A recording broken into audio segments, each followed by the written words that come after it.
The name Ted Bundy has haunted the American psyche for nearly half a century. The image is indelible. The handsome, articulate law student who is secretly a monster.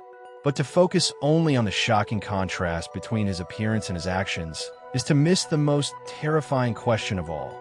What was the psychological blueprint inside his mind that allowed him to become predator? In this analysis, we will go far beyond the headlines to dissect the mask of sanity, the psychological facade that allows predators to blend into society.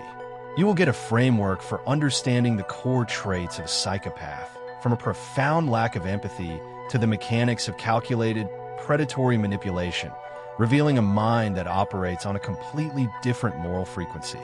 You know the popular narrative, the charismatic boy next door who fooled everyone around him, a man one friend described as the kind of person you'd want your sister to marry. You know he used this charm to lure and murder dozens of women, and that his story has become a cultural shorthand for the evil that can hide in plain sight. But here is the critical distinction that is often lost in the mythology. Ted Bundy was not an evil genius. The idea of his superior intellect is a convenient but misleading trope. In reality, he was simply a calculated, non-impulsive predator with a mediocre academic record. The truly chilling lesson of his case is not found in his IQ, but in his complete and utter lack of remorse, a trait rooted in the very structure of his personality. We're going to deconstruct the mind of a man who famously said, "I am in the enviable position of not having to feel any guilt, to understand what it truly means to be a psychopath, devoid of the one emotion that makes the rest of us human." Welcome to our channel, where we explore the most complex subject in the universe, the human mind. For those who seek to understand the hidden patterns behind our actions, we analyze the light and shadow within us all, one unforgettable story at a time. Where are you watching from? I would like to know. Before we dissect the mind, we have to understand the mask. In psychology, this is called the mask of sanity, a concept that describes a psychopath's ability to perfectly mimic a normal, functioning person. This is where Bundy's story becomes a chilling case study, not just in criminology, but in social psychology. He was, in essence, the ultimate con artist. His product was himself, the image of a successful, aspirational man. He was a political volunteer, a law student, a crisis hotline worker. These weren't just jobs, they were costumes. Think about it in a context you might recognize. The fraudulent entrepreneur who sells a billion-dollar vision with nothing but charisma. The fake guru who crafts a perfect online life to sell an empty promise. This is the same mechanism. Bundy sold trust. The most staggering proof of this comes from In Rule, the acclaimed true crime author. She didn't just cover Bundy, she knew him. They were friends. They worked side by side at a crisis hotline in Seattle. She described him as kind, solicitous, and empathetic. Even as the evidence mounted, her mind couldn't bridge the gap between the man she shared coffee with and the monster the police were hunting. This is the first and most critical trait of the predatory personality. Their charm isn't just a quirk, it's a tool.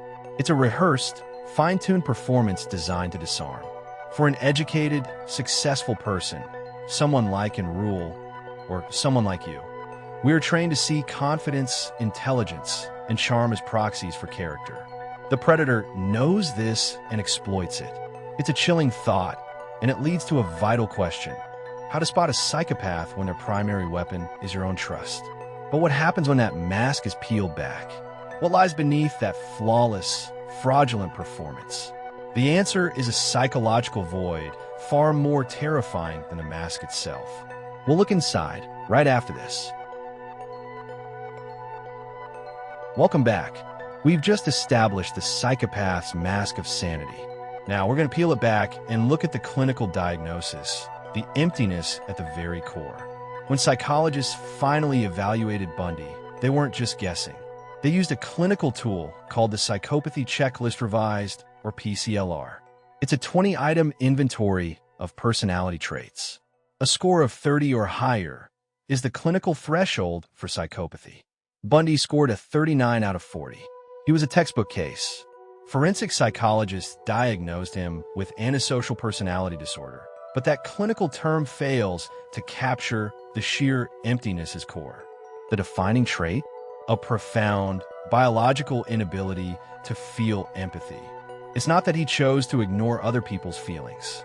It's that, to him, those feelings didn't exist. They were like a color he could never see. People were not people. They were objects, tools, a means to an end. This is the void that separates them from us. When we lie, we feel a twinge of guilt. When we hurt someone, we feel their pain. This is empathy. It's the human brain's moral braking system. Bundy's brain had no brakes. This is what allowed him to commit acts of unspeakable brutality, like the attack on the Chi Omega sorority house, and then feel nothing. Kathy Kleiner, a survivor of that attack, has described the sheer animalistic violence. And in all of Bundy's interviews, you will never find a single moment of genuine remorse for her or any other victim. What you will find is pathological lying, a grandiose sense of self-worth, and a constant, looping narrative of self-pity. He was the real victim in his mind.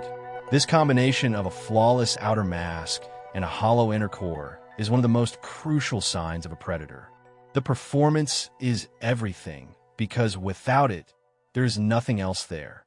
But a predator doesn't just exist, he hunts. And his methods, his tools, reveal the truly calculated nature of his mind. That's coming up next. We're back. We've seen the void at the center of the predator's mind. But how does that void act on the world? This is where the story turns, because Bundy's methods weren't about brute force. They were about finesse. They were a con, designed to exploit the very best parts of human nature. He didn't drag his victims into vans. He lured them. His most common tactic was to feign an injury. He'd wear a cast on his arm or a sling, struggling to carry his books or load something into his Volkswagen. He would target a bright, compassionate woman and ask for her help. Think about the psychological genius of that. He inverted the predator-prey dynamic. He wasn't the threat. He was the one in need. He was weaponizing society's light side, our impulse to help, our trust, our empathy. The victim wasn't targeted for her weakness, but for her strength of character. In other instances, he impersonated an authority figure, like a police officer, another costume designed to command immediate trust and compliance. These tactical lures are critical signs of a predator. They don't just take, they manipulate. They socially engineer a situation to their advantage. They test boundaries subtly and patiently to see what you're willing to give. This is why the docuseries Falling for a Killer is so essential. It reframes the narrative through the women he fooled, specifically his long-term girlfriend, Elizabeth Kendall. She lived with him. She loved him. And all the while, he was a different person. He was gaslighting her, lying with breathtaking ease, and using her normal, loving relationship as the perfect alibi, the final layer of his mask of sanity. This is the essence of the American dream con, taken to its most horrifying extreme. He built the perfect facade of a stable, aspirational life, and he used that facade to hide an abyss. So, what are the warning signs of a predatory personality? It's not always the person in the shadows. It's often the person who seems too good to be true, the one who uses sympathy as a currency, the one whose words and actions never quite line up. But how does a mind like that live with itself? How does it explain its own actions? The answer is a masterclass in psychological self-deception. Don't go away. Welcome back. We just analyzed the predator's external tools, the cons he used to lure victims. Now, we need to look at his internal tools, the psychological architecture he built to justify the unthinkable. A fascinating thing happens when you listen to the 100 hours of death row interviews Bundy gave. He rarely, if ever, says I. He speaks in the second or third person. He describes his crimes as if he were a detached observer, a film critic analyzing a character. The individual, he'd say, or this person, this isn't an accident. It's a psychological coping mechanism called techniques of neutralization, but it's a set of mental tricks used to sanitize one's own horrific behavior. His entire life was a search for this neutralization. Academics and biographers point to his complicated childhood, the confusion over his parentage, his illegitimate birth, not as an excuse, but as the origin story for his mask that he was, from his earliest days, a man without a solid identity, a hollow man who learned to perform the role of a son, a brother, a student, a boyfriend. This psychological distancing allowed him to build a narrative where he was not responsible. He would blame pornography. He would blame alcohol. He would blame an abstract entity inside him. He would blame anything to avoid the simple, horrifying truth. He did it because he wanted to. This complete refusal to accept responsibility is the final defining trait. A psychopath, when cornered, will never truly be accountable. They will shift blame, create chaos, rewrite history, and play the victim with an actor's skill.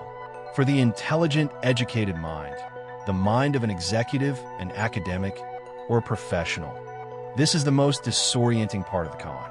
We're used to a world of facts, logic, and accountability. The predator operates on none of those. They create their own reality, and they are masterful at pulling you into it. I'm curious what you all think.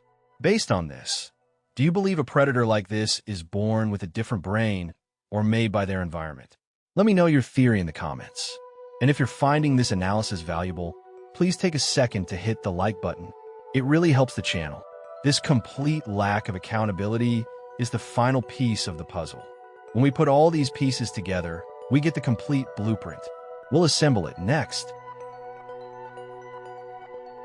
We're back for our final analysis. We've seen the mask, the void, the tools, and the justifications. Now, we return to our original question. What is the chilling blueprint of psychopathy? And how do we use it, not to live in fear, but to live with awareness? The lesson from Ted Bundy is not that monsters look like monsters. The lesson is that they look like us. They look like our charismatic colleague, our perfect neighbor, or the nice guy who offers to help. But the blueprint reveals the cracks in the facade. The real guide on how to spot a psychopath isn't about looking for overt evil. It's about spotting the absences, the lack of empathy, the lack of guilt, the lack of genuine accountability. Here are the warning signs this blueprint gives us. Not the Hollywood version, but the real ones. 1. Superficial charm as a script. Their charm is flawless, but it feels on. It's like they've studied humans and are playing a part. It doesn't waver. They have a perfect answer for everything. 2.